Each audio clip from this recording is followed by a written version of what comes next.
Welcome to Sound Bites, hosted by registered dietitian nutritionist Melissa Joy Dobbins. Let's delve into the science, the psychology, and the strategies behind good food and nutrition.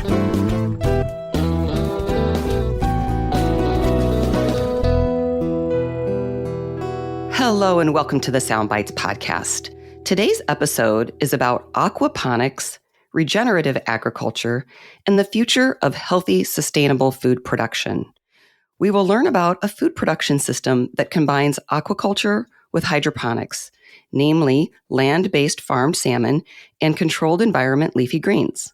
My guests today are Dr. Stephen Summerfelt and Molly Stanek. Dr. Stephen Summerfelt is a professional engineer and chief science officer at Superior Fresh. Over the past 30 years, he has pioneered technologies for land-based salmon farming, designing facilities, and also publishing over 100 refereed journal papers on these and related areas. Molly Stanek joined Superior Fresh as Vice President of Growing and Operations after more than a decade of executive leadership, spanning some of the biggest names within the indoor farming industry. An early aquaponics and ag tech pioneer, she's passionate about building and growing companies to transform the sustainability of our food systems. Welcome to the show, Steve and Molly. Thank you. Yes, thank you so much for having us. It's such a pleasure to have you here. I just want to share with my listeners that this episode is not sponsored. However, I attended a food as medicine regenerative farm tour on behalf of Superior Fresh this past summer in Wisconsin. It was an incredible opportunity to see this food production system up close and personal. I met Steve and Molly and the rest of their amazing team and learned a lot, needless to say. So I'm so excited to bring Steve and Molly on the podcast to share this information with you. Also, we are submitting this episode to the Commission on Dietetic Registration for one free CEU for registered dietitian nutritionists, dietetic technicians registered, and certified diabetes care and education specialists. So if that is of interest to you, stay tuned for that. You can always check my free CEU page at soundbitesrd.com/free CEUs to see what episodes are currently available. I have over 45 CEU activities, including about 5 ethics CEUs, and this episode will be submitted to include an ethics CEU as well. So, Steve and Molly, I would love to hear more about your backgrounds before we dive into our discussion today. Steve, let's start with you. First, tell us about Superior Fresh, who they are, and what they do. Thank you. Superior Fresh is a family farm in Wisconsin, and we're sustainably producing 2 of the healthiest foods that are lacking in the American diet. I'm talking about salmon and lettuce or leafy greens. Superior Fresh is the world's largest aquaponic farm, and we're the first land-based farm to produce Atlantic salmon in the United States. We also produce organic leafy greens using a sustainable model that is unmatched in the food industry. Our production methods are environmentally friendly, keep our water safe, and give back to the land. For example, we recycle water and nutrients, use regenerative agriculture practices, never use antibiotics or synthetic pesticides, and our salmon and greens are not air freighted to major U.S. markets. Great. And we will be sharing some terminology that may be new to our listeners. As I mentioned, I learned so much when I visited the farm, and we're going to dive into all of that. My listeners know we get into a lot of science. I learned so much. I want my listeners to learn as well. So if I feel like a terminology needs to be explained, then I will ask you to dive into that a little bit further. But Steve, would love to hear more about your background prior to working with Superior Fresh and also your specific role at Superior Fresh. Well, I spent 26 years of work developing land-based salmon technologies while I directed this research at the Conservation Fund's Freshwater Institute. And the Conservation Fund is a national nonprofit that protects land and water resources across the United States. We were funded by the U.S. Department of Agriculture to do that research. About 5 years ago, I took a position as Chief Science Officer at Superior Fresh, who I've worked with for about 10 years now. And I manage the scientific research, lead the technological designs during facility expansion, and train our team in aquaculture technologies, as well as develop new standard operating practices. Simply put, I'm an engineer specialized in advanced water treatment practices with a deep understanding of salmon aquaculture. Excellent. Thank you. I understand that this has been a lifelong passion for you, and your career has been dedicated to perfecting and fine-tuning this technology to raise salmon on land. So I'm just so excited to have you and Molly here to share all of this with us. Molly, let's hear more about you and your background. In particular, you have quite an extensive experience in the vertical farming space, and then also your role at Superior Fresh. Thank you, Melissa. Yes, I was so excited to find Superior Fresh. My background has a fair wide-ranging experiences. I actually began my professional career as a fine artist running a ceramic studio. During that time, I was surrounded by 80 acres of former farmland that was being restored to native prairie and mixed hardwood forests. And I found myself, always having been a city girl and never really that in contact with moving towards intact biodiverse ecosystems, falling in love in a way that I couldn't quite explain. So when I was running my ceramic studio, I was also falling in love with conservation, with the works of Aldo Leopold, who coincidentally, his family cabin was about 20 minutes away from where I was creating fine art and ceramics west of Madison. So I had a whole host of changes that came about when I was running my own business. I always had been very entrepreneurial, always had been very interested in engineering and more technical sides of the arts. And when the economic downturn of 2008 took some momentum away from my business, I found myself going back to school for conservation, for biology.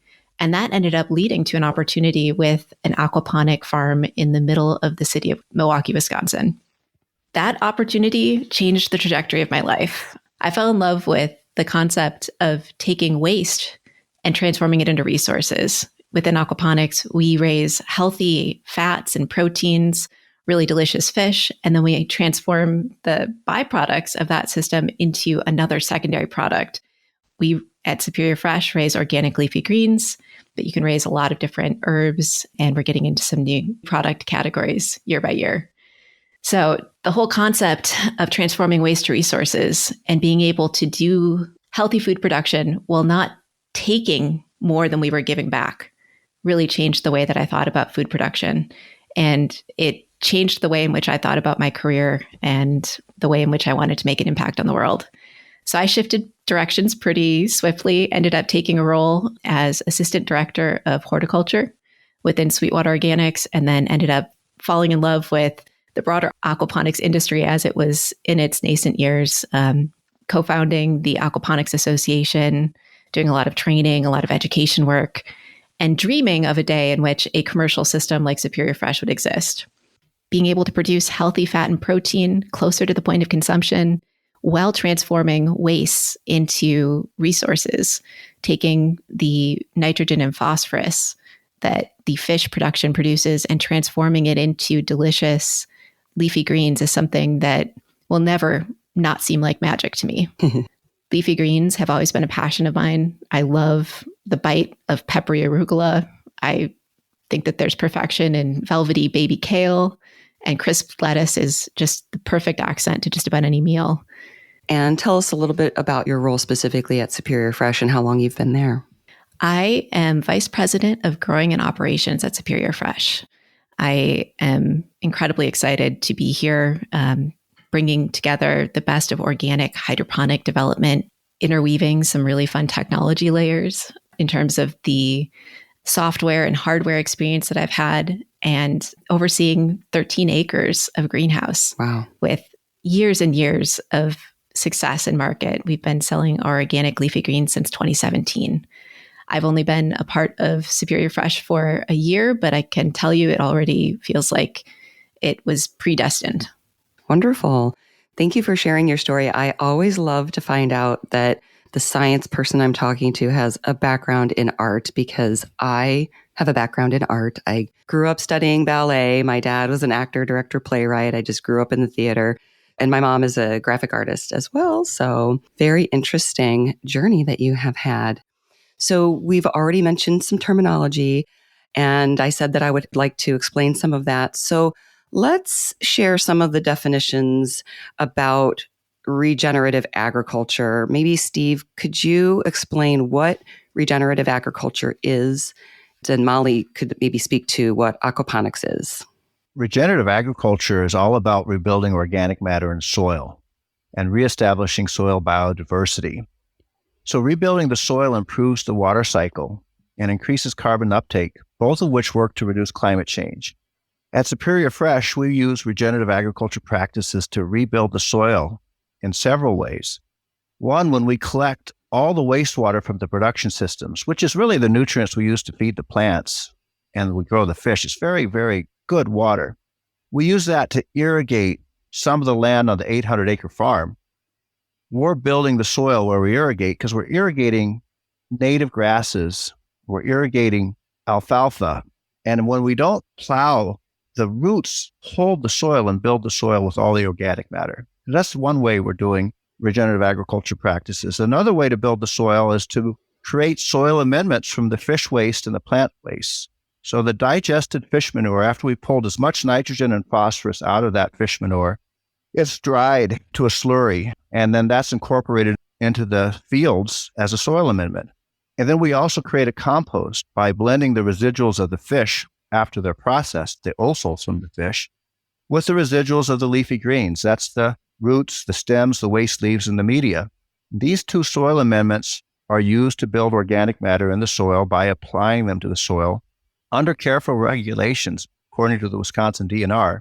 And that's providing our regenerative agriculture practices, which the owners are very focused on circular economy, giving back to the land and protecting the land while we're feeding our communities a healthy product. So it's just fundamental that we are using regenerative agriculture practices wherever possible. Thank you. Yes. And Molly, before you jump in with the aquaponics, today we're mostly talking about the fish and the leafy greens, but this third aspect is this land that you're talking about with restoring the soil and planting more of the native plants. And I know we got to see that part of the farm as well when we were there. And how many acres is that again? It's an 800-acre property. And the plan has been to remove the non-natives, to reestablish natives, to propagate native wildflowers, to build the diversity of the insects and the birds and the mammals so that it's a healthier ecosystem all around. Right. And I remember when we were looking at the land part and the native plants, I don't want to say the wrong thing, but it was something along the lines of there's like 100 native bird species coming back to this area that were not there. So I'll put the specifics in the show notes for people who really want to know the facts, because I don't want to share anything wrong, but it was staggering. It was really impressive. So thank you. Molly, explain the definition for aquaponics. So aquaponics is the bringing together of the raising of fish and the raising of hydroponic vegetables in one loop. Okay. Hydroponic cultivation is growing plants without the use of soil. So we tend to use things that are very soil-like, but they don't contain the active microbiology of soil. We tend to use very inert substances. We plant into a mixture of coconut coir, which is a byproduct of the coconut industry, very sustainably sourced, and peat, which comes from sustainably managed bogs in Canada. We plant our seeds into those media, and then we grow healthy roots that take all of the nutrients they need from a nutrient solution. In our case, it is an aquaponic effluent. So our fish are fed organic certified feed. They produce just incredible biomass from that. But as a bioproduct, they produce all sorts of waste, primarily nitrogenous and phosphorus. And those wastes within our system are converted in a beautifully engineered way, thanks to Steve, into the most plant usable forms. And they flow through a series of filters that break everything down to the point where we have a high degree of absorbability for the plants and a high degree of food safety. Our system is, unlike many other systems, not an inline, fully closed loop. It's a bit decoupled so that we're able to run each system independently, and there's a strong filtration loop between the two. And our plants uptake those nutrients and return clean water for the fish. Mm-hmm. So within any aquaponic system, you're taking one input, fish feed, and you're growing two products from it, fish and, in our case, leafy greens. with very minimal other inputs. It's a very magical system with a lot of beautiful biology working in our favor within the filtration system to convert those nutrients over. Excellent. Thank you. You've mentioned magic a couple times, and it is really that there's this beauty and this magic of these two production practices working in synergy. And we are going to speak about them a little bit separately just to take a deep dive into each one. But when we come back together towards the end and really speak to how it all works together. But before we move on, I wanted to say, Steve, you mentioned this concept of circular economy. And I've talked about this recently on the podcast with other episodes. But if you could explain that to our listeners, just to be sure that we all are on the same page. In the circular economy, what I'm referring to is that inputs for one system is actually an output from the other that might have been considered a waste. So as we recycle the water, we contain the water so that it doesn't escape. We have zero wastewater discharge. And we then use the nutrients in the water as the input for the organic lettuce. It would not be certified as organic if we did not have naturally produced nutrients that are the waste products of the fish. So in the circular economy, we are just taking all the inputs that require for one system from another system that would have been the waste. And it really eliminates waste. It eliminates pollution, minimizes it for sure, and allows us to produce the healthiest products, especially these organic leafy greens. So I often say on the podcast how 9 out of 10 Americans are not getting enough fruits and vegetables. And we also know that despite recommendations to eat seafood twice a week, many people are falling short of that goal as well. In fact, according to a recent study in the British Medical Journal, 68% of adults and 95% of children do not consume enough omega-3s to reach the dietary guidelines for Americans' recommendations. So here we have two foods or food groups, if you will, that we all need to eat more of. So I look forward to discussing how this innovative production system can help us achieve this public health goal. So Steve, let's talk about the fish first, and then Molly, the leafy greens. And as I said, of course, how the two come together in harmony. And also, of course, Molly, if there's anything that you want to chime into as Steve is talking about the fish, feel free to do so. But Steve, there seems to be a lot of confusion over farmed versus wild fish. So let's start there. If you can explain the pros or cons of each type or the differences with these different production methods. Whether salmon come from the wild or from farms, they are a superfood. We need to eat more salmon because of the omega-3 fatty acids they deliver, the high levels of protein, and the other essential nutrients. But when you're looking at farm versus wild, you just need to understand a little bit that Atlantic salmon is the number one fish consumed in the U.S., way more than wild salmon. There's approximately 1 billion pounds of Atlantic salmon produced globally just to feed the U.S. market each year. And salmon consumption in the U.S. has grown about 9% a year for the last decade.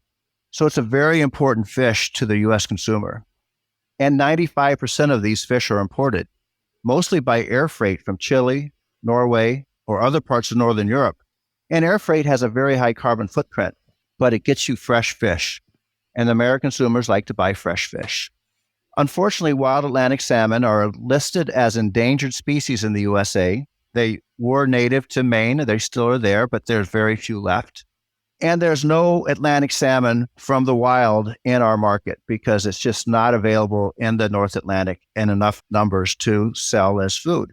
Fortunately, the Pacific salmon is quite healthy in population and is sold in the U.S., although not nearly as much as Atlantic salmon. And you can get wild Pacific salmon, such as sockeye, coho, pink, chinook, and chum salmon, for several months of the year while they're in season, or as a frozen product that's refreshed if you go buy it at the retail store. And they're a healthy option for consumers. So whether it's farmed or wild Pacific, it's great for you because it's rich in omega-3 fatty acids. It's a little different depending on which species you have, which has more fatty acids. And the farmed Atlantic salmon, which are available year-round fresh, often provide higher lipid levels compared to most species of the wild Pacific salmon. And that means they can carry a little more omega-3 fatty acids than some of these Pacific salmon. And also, lipid tastes great. Most people love this fattier fish and makes these fish more forgiving when you cook them because they don't dry out as easily as a lower fat fish. Okay. Yes, it's interesting. You used to kind of hear this perception that wild fish was best and farmed was not. But really, as you're saying, both are important. And we're going to speak to more about the climate impact and so on for each of these and how we really need both.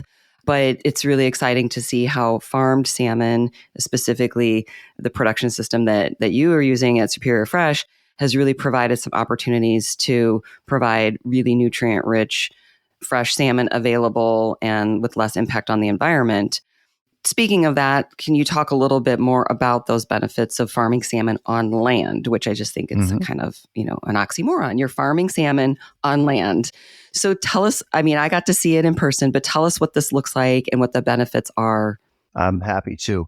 You don't need the ocean to farm Atlantic salmon, which is awesome. Atlantic salmon is a commodity that's out there filling the refrigerators and grills of American consumers.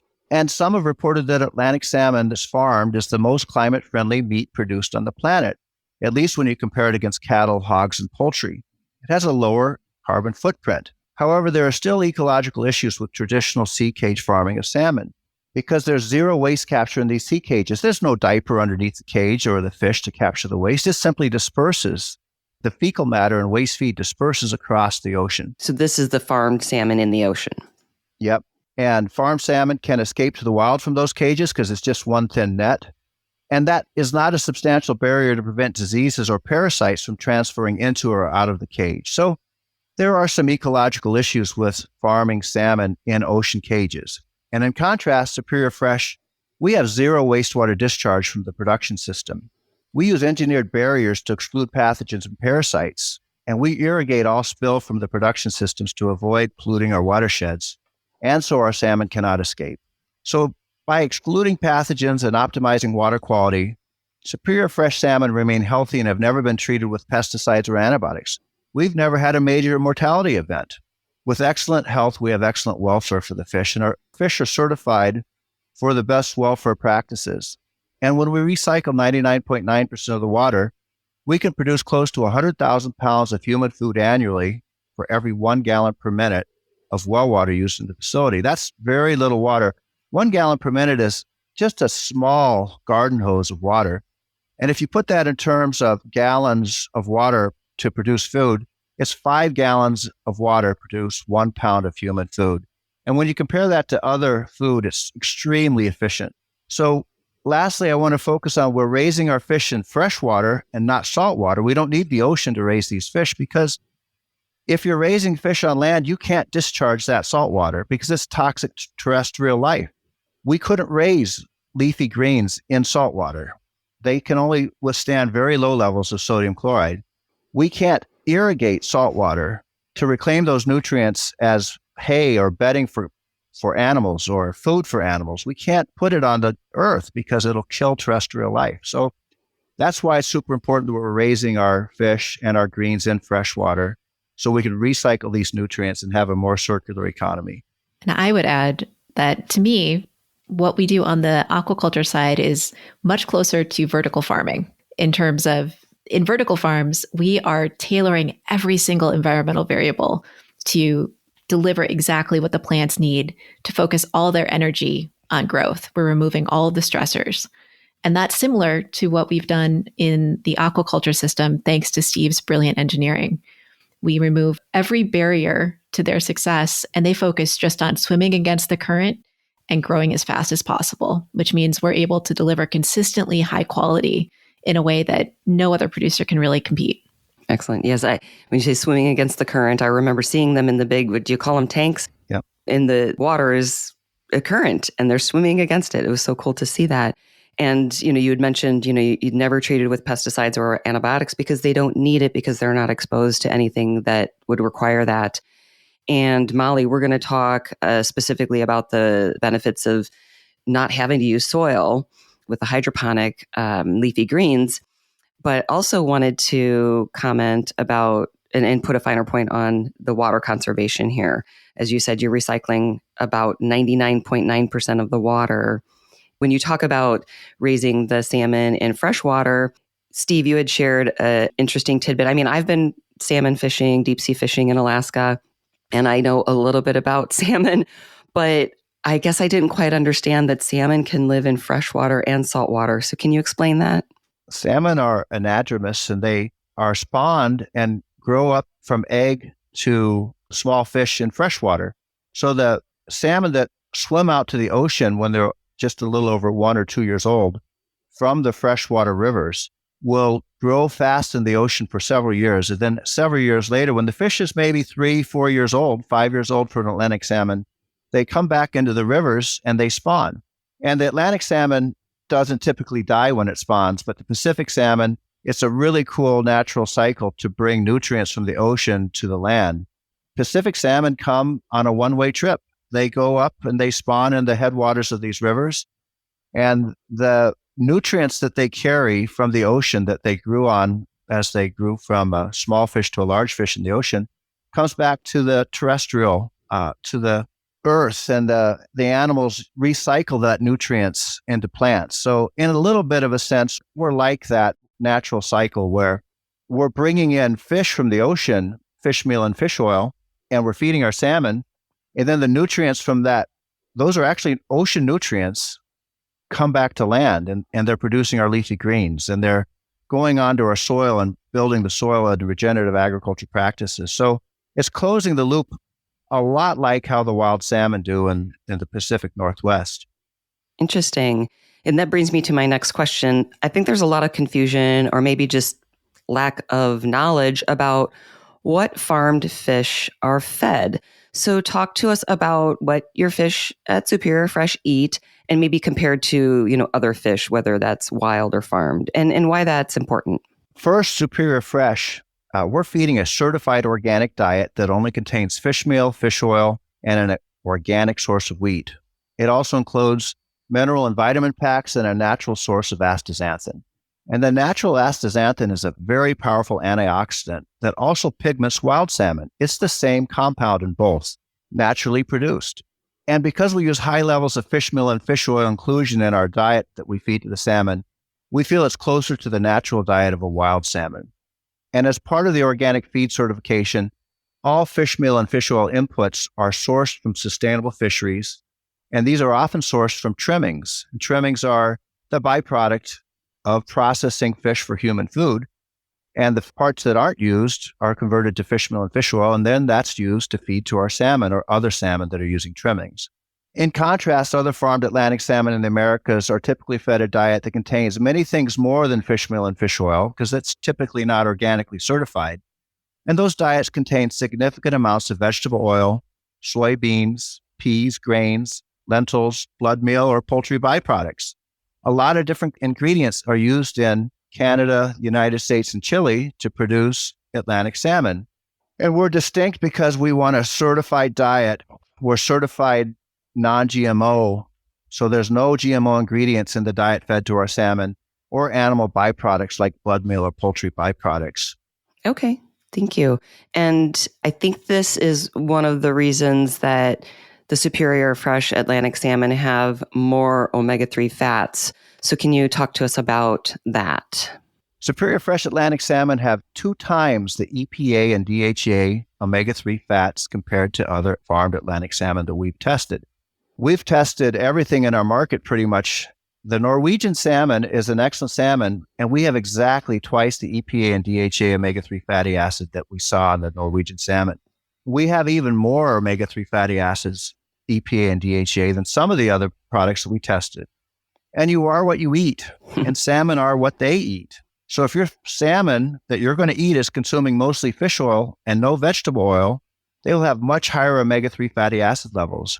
That is why Superior Fresh salmon have twice the omega-3 fatty acid, EPA and DHA, compared to other farmed salmon. Now, omega-3 fatty acids are marine oils that are anti-inflammatory and can improve heart and brain health. And it's very cool that your audience is a lot of registered dietitians, and they'll understand this super well. A lot of people don't understand it, though. And in contrast, omega-6 fatty acids are terrestrial oils that are inflammatory to the body. So when you eat wild salmon or Superior Fresh salmon, you're eating salmon that are super rich in omega-3 fatty acids with very low levels of omega-6 fatty acids. We have 7 times more omega-3 fatty acids in our salmon fillet than the omega-6 fatty acids. That's 7 times more anti-inflammatory than the inflammatory type. And if you consume just one 3.5 ounce portion of Superior Fresh salmon, you're getting just over 2,000 milligrams of EPA and DHA omega-3 fatty acids in one portion.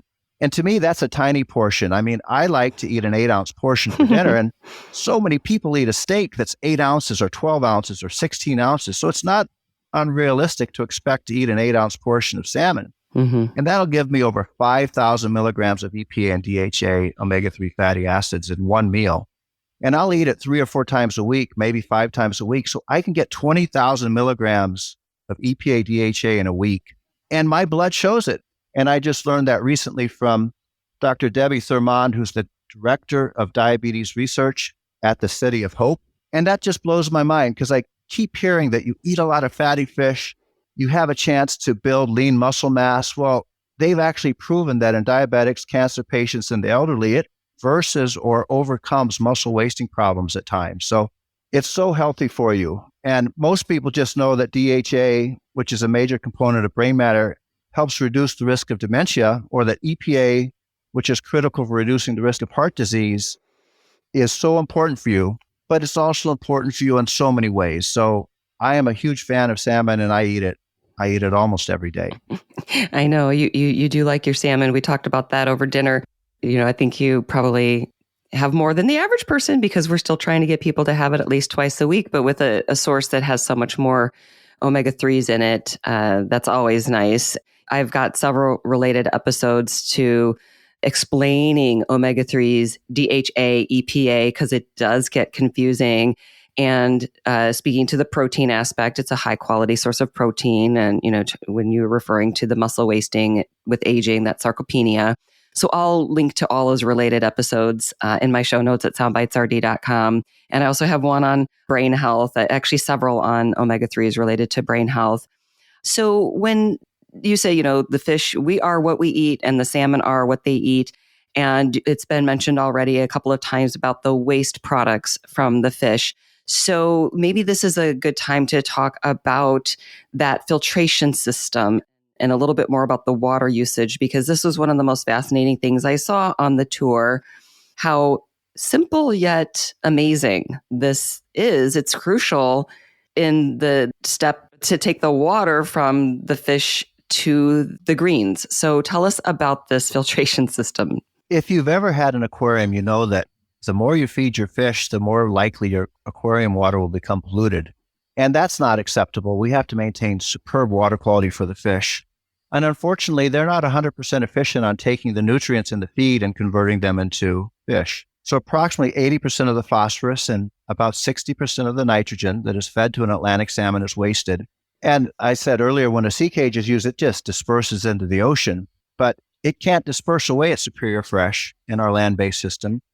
So we capture and convert these waste nutrients into organic leafy greens, where 1 pound of fish feed produces 3 to 4 pounds of human food, which is the salmon and greens. When we recycle 99.9% of the water, we have to remove the waste. So we capture the waste and we convert them into non-toxic forms.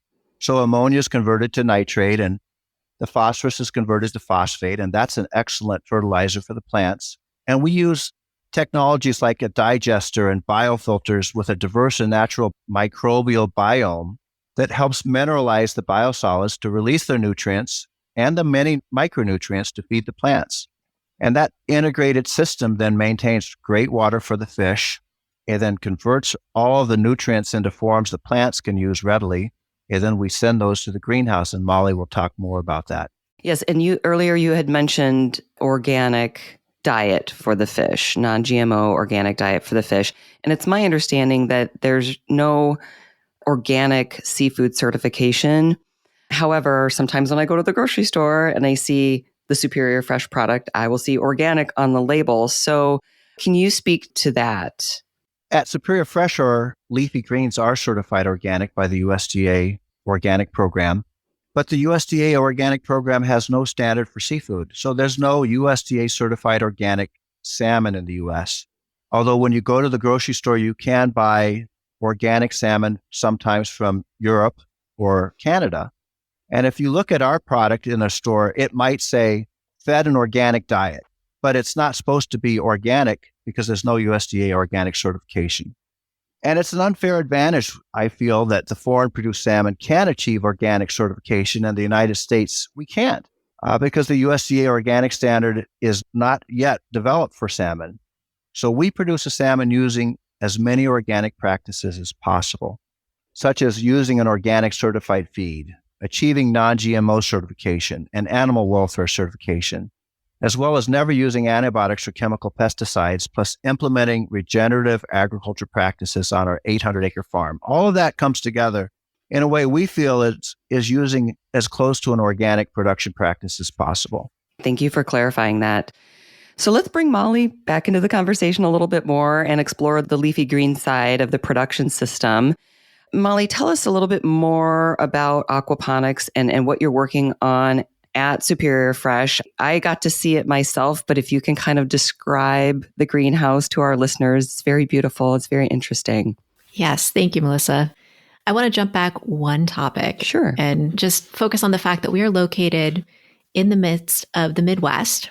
I grew up in the Midwest, and my experiences with salmon were really mixed. My parents would rarely splurge on it because it was a little bit above what they normally wanted to spend. And when we did, it was always hit or miss on whether, myself and my siblings would even finish it, because oftentimes it was easy to overcook. The texture would be off. The flavor would be off.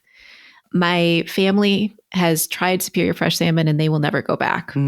My parents, my in-laws, they love the consistency and the quality. And I will say that omega-3 fatty acid ratio not only makes for a delicious salmon, but it makes for a very easy to prepare salmon. Mm-hmm. It makes it very easy to be successful, and it tastes great, which to me, that is one of the more magical aspects, is making it easy to eat well. And I know I keep on talking about magic. I think that science and magic are often intertwined. Yes. And affecting behavior requires a little bit of both. Mm-hmm. And that's one of the things that Superior Fresh does very well. We produce food closer to the point of consumption. And as a Midwesterner, it has never been easy to eat well year round with high quality leafy greens, with high quality seafood. And we're making it easier for so many of the people within our region to make good choices that taste great and are easy to prepare. Mm-hmm. And that local aspect. Yes. Yes. And to your point, one of the most common reasons people cite for not eating fish more often is they're not sure how to prepare it. And yet it's such an easy protein to make. It's really quick and easy, but people are afraid, just like with a steak or something, like proteins tend to cost a little bit more. And if they don't cook it right, they've kind of ruined it. But there are so many great, easy ways to prepare fish. And of course, I'll share some resources in my show notes on that. Thank you for sharing that. So to jump back to the greenhouse, this is my favorite time of year to take people through a greenhouse tour. We have snow on the ground. We can have sub-zero temperatures. Driving up to the farm, it's a bit gray. You see all of the trees have lost their leaves. It looks like everything has gone into hibernation for the winter. And then you walk into the greenhouse and it feels like the middle of summer. We have high bay Dutch greenhouses with beautiful, clear, high transmission glass. And we have acres of organic leafy greens growing happily within our facility. When you walk in, you are hit with a wall of green, a variety of textures. We grow everything from lettuces to mustards, bok choy, arugula, kale, and they're all grown in these wonderful ecosystem-driven production systems in which we bring in nutrient-rich water from that filtration system, and we feed it into deep water culture pools. We have 26 of these pools across our facility, and each one of those pools is an ecosystem in and of itself, in which the plants are seeded into the soilless media. They are sprouted or germinated, and then they're placed into the pool where their roots grow into that nutrient-rich water, and the plants grow, uptaking all of those nutrients and putting off root exudates that then influence the biology of the pools and facilitate even greater nutrient uptake. So we're working with biology in our systems. That's a principle that you'll see across the board.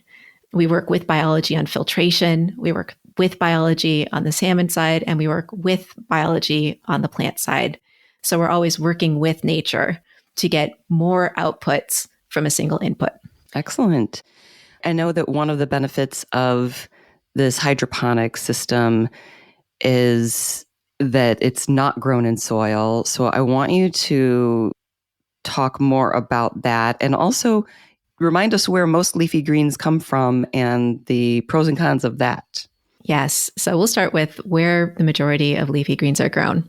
So we've been very fortunate in this country to have a Mediterranean climate within the coast of California that has facilitated the growth of tremendous amounts of leafy greens over the history of our country. We also are able to make use of some fantastic climate conditions in Arizona and elsewhere in the Southwest. We unfortunately do not have the water resources nor the climate stability to continue to support things being done the way that they always have been. We're seeing growing conditions on the West Coast that are leading to unprecedented levels of crop failure. Part of that is climate change. Part of that is water scarcity. I want to harken back to Steve's perspective. Whether you're eating lettuce from the West Coast or whether you're eating lettuce grown within our organic production system, you're making good choices. And we have a fantastic technology that allows us to produce more with less, but we are not yet scaled to the point of being able to produce everything that the American public needs for leafy greens. So we remain incredibly respectful of a lot of the production systems. Leafy greens are grown in soil in ways that have been optimized for the limits of resource efficiency within those systems, but those limits come with some costs. There is still a lot of water use within field-based production systems. We are using 90% less water to grow the same amount of product. We're also able to optimize nutrients so that when we fertilize our plants, the plants are uptaking everything they need, and then we're recycling that water. Whereas a lot of fertilizers end up inadvertently in our waterways where nitrogen and phosphorus convert into algae, and that algae dies off and ends up harming the oxygen levels and leading to eutrophication.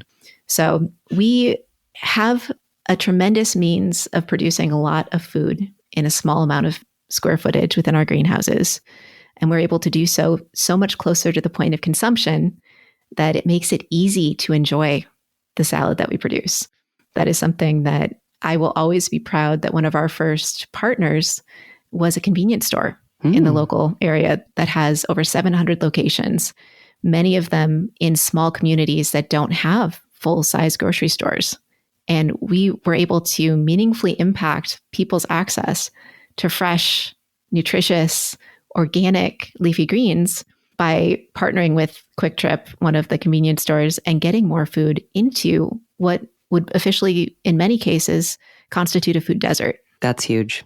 You know, when you look at the competitor product on shelves, it has traveled 2,500 miles to get to Wisconsin. In the Midwest, produce travels, over 2,000 miles, and there's a time delay, there's a carbon footprint to that, and you see a lot of that in the quality that carries through. As a consumer, I was blown away when I moved to California at the shelf life that I would get out of the same products that I would purchase back when I lived in the Midwest that would last only a day or two.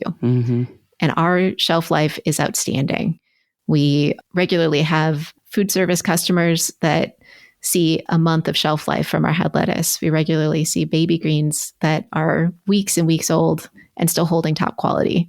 We're able to produce a top quality product, and it's an incredible value to the consumer because they can purchase it and rely on it being fresh while they're going through their week, while they're having the convenience of fresh produce without multiple shopping trips. Absolutely. Yeah. The transportation, the time delay, the quality, the impact on quality is huge, and that shelf life, it's so important. I'm glad you articulated that.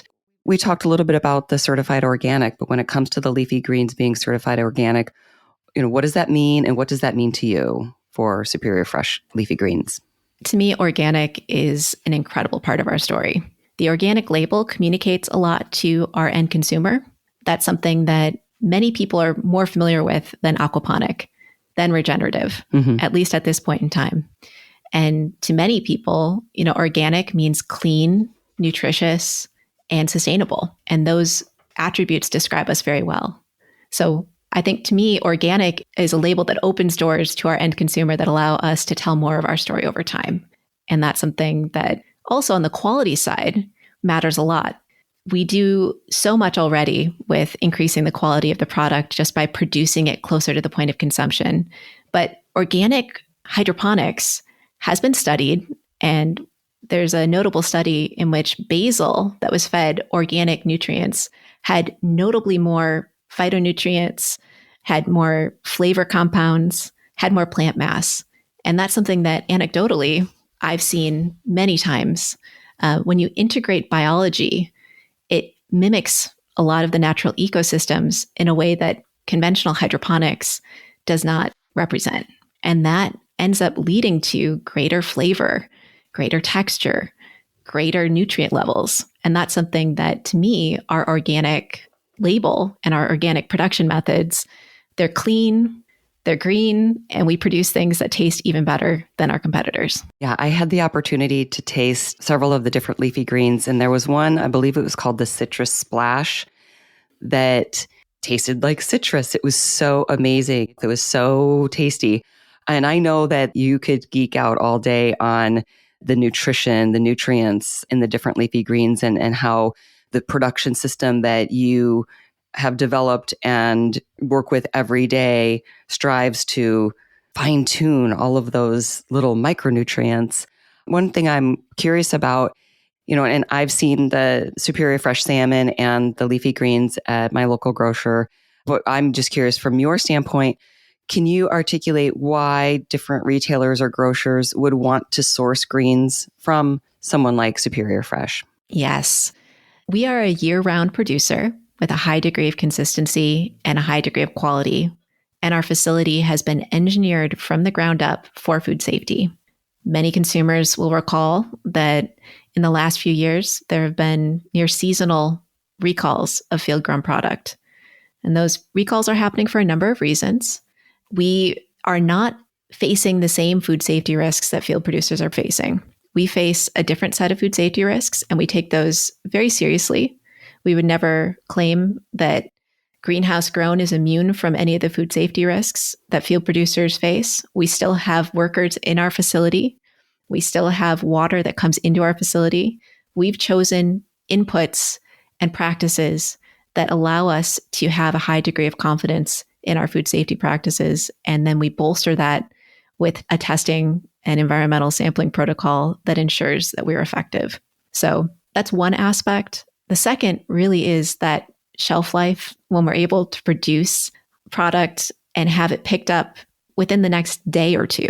We will harvest the product in the morning, it'll get packaged that same day, and then picked up that day or the next by our retail customers. That allows them to have much more time to sell the product to the end consumer and reduces shrink on their end. So that's a very big piece of it. And we offer really exciting flavor combinations that aren't really available from some of our competitors. And we continue to work to refine those recipes. The controlled environment agriculture field, all of the producers in vertical farming, in greenhouses, we're at a really interesting point in which the genetics, which we've all been working with, almost all of them were developed over the last century for field production. But we're starting to see efforts by major seed producers, by some of the CEA players themselves to breed specifically for indoor environments. And that is going to allow us to unlock different quality attributes than field is able to produce. So higher nutrients, different flavors, different textures. And that's something that I'm excited to be a part of here at Superior Fresh, is helping us really differentiate ourselves over time by offering things that you may not be able to find elsewhere. Absolutely. And making it even more fun to enjoy leafy greens because of all the different flavors and textures and varieties. Thank you both for taking a deep dive into each one. And as I said, I wanted to kind of wrap this up by bringing it back to this circular, how these fit together in synergy and in harmony. So let's talk about the magic of buying both. Here's the word magic again, but either one of you can speak to, the magic of going to your local grocery store and being able to buy both of these products. Well, I love going to the grocery store and buying the Citrus Splash, my favorite leafy green from Superior Fresh, and then buying the Atlantic salmon. I don't take the time to eat a salad. I make a fruit smoothie with blueberries and leafy greens and drink it down. It's quite excellent. And it's really cool that we tell the story in the grocery store. You enter the grocery store, you usually see the produce section first, and there's Superior Fresh, at least in the Midwest. Then you go from there and you're walking along, and there's the seafood, fresh seafood, and we're in the seafood section, Superior Fresh products. And then you go further into the frozen aisle, and Superior Fresh has products like salmon burgers and smoked salmon dip. That's delicious. Yeah. You go to the frozen aisle and you find our products. So we're throughout the store. It gives people a lot of exposure to our products in the Midwest. And I think both of the products are very healthy for your lifestyle, and I love to include them. Thank you. And just curious, we had talked about this when I was there in person on the tour, and it was mentioned briefly earlier in this episode, but is there anything that you'd like to share about scaling this model? I know that there's a lot of goals about scaling this, but what can you tell us about that? At Superior Fresh now, we've just increased a tenfold expansion with our fish house, and now we're still a very small producer in the U.S. We've increased the production of the greenhouse 3 times to 13 acres. And our next step is to increase production of both another tenfold as we look at both coasts to expand. So the salmon market is huge. Right now, we are less than 5% of what's produced in the United States alone, and less than a fraction of 1% of what the American consumers eat for Atlantic salmon. So there's so much room to grow, and our product is well received. The market wants more and more of it. Everything's been sold since we started. Everything that we want to produce at our next farm, I think, is already sold if our sales team wanted to sell it right now. So it's a very important food for the United States. As you said, it's super healthy for you, both salmon and greens, and the scale is just starting right now. So there's a lot of room for growth. Thank you. Yes, and I'd mentioned at the top of the interview about food as medicine. So I want to just share a quick definition on that. If people are not familiar with that term, you're going to be hearing it a lot more. I talked about it in a recent episode with Crystal Register from FMI. But food as medicine is a reaffirmation that food and nutrition play a role in sustaining health, preventing disease, and as a therapy for those with conditions or in situations responsive to changes in their diet. And food as medicine programs emphasize building healthy eating patterns, access to nutritious and affordable foods and beverages, and how to prepare safe and wholesome meals. So we're seeing this more and more in the retail settings.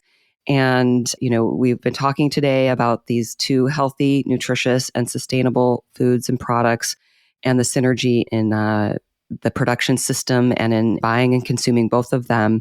Is there anything else you'd like to share as we're wrapping up? To me, I think the role that the consumer plays in this is really closing the final piece of the loop.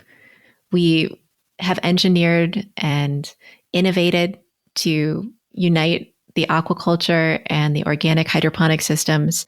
And ultimately, all of that is in service of ending up in a delicious meal on someone's plate, in which those nutrients, those healthy fats, those healthy proteins can help someone have a better quality of life. And that to me is the entirety of why we exist. Beautifully said. Thank you. Steve, any last words? Well, you'd asked about how sustainable aquaponics are because we require electricity and fossil fuels. And we hear that sometimes. And the 2 responses is, I was part of a study that looked at the carbon footprint and life cycle assessment of land-based salmon versus net pen salmon. And the carbon footprint and life cycle assessment is much more favorable to land-based salmon when you factor in all the energy and carbon required to fly that fish air freight to the United States, which most of the salmon are air freighted. Mm-hmm. And the other answer to that is we're paying the full cost of the environmental footprint. So Superior Fresh uses electricity and pumps to treat the water so that we don't pollute. If you don't pollute, that's much better than polluting. And if you're living in a community, you have a municipal wastewater treatment plant. Nobody's going to turn off that municipal wastewater treatment plant to save on carbon. We can't afford to send all those pollutants straight down to the watershed and to the ocean. So it's very important, I think, that you recognize that, yes, we have electric use, but that electricity is just used to treat the water so we don't have to pollute. And that's a good trade-off. Thank you so much. And as I mentioned, we have some great resources to share with the listeners. They'll be on the show notes at soundbitesrd.com, but people can also go to superiorfresh.com. I've got some links to different articles. Also, I work a lot with the Seafood Nutrition Partnership, and we're all promoting all seafood is good. So seafoodnutrition.org is a great resource as well. I've got Steve and Molly's LinkedIn connections and the related episodes that I mentioned. I've got a lot about seafood, about omega-3s, and about protein. So those will be in the show notes as well. Thank you both so much for coming on the show and sharing this with our listeners. It was great to meet you and your team in person. Really fascinating tour, and look forward to staying in touch with you and seeing where Superior Fresh goes from here. Thank you so much, Melissa. It's been a joy to meet you and to be a part of the podcast. Thanks, Melissa. I look forward to hearing how this turns out. Thank you so much. And for everybody listening, as always, enjoy your food with health in mind. Till next time. For more information, visit soundbitesrd.com. Music by Dave Burke, produced by Jag in Detroit Podcasts.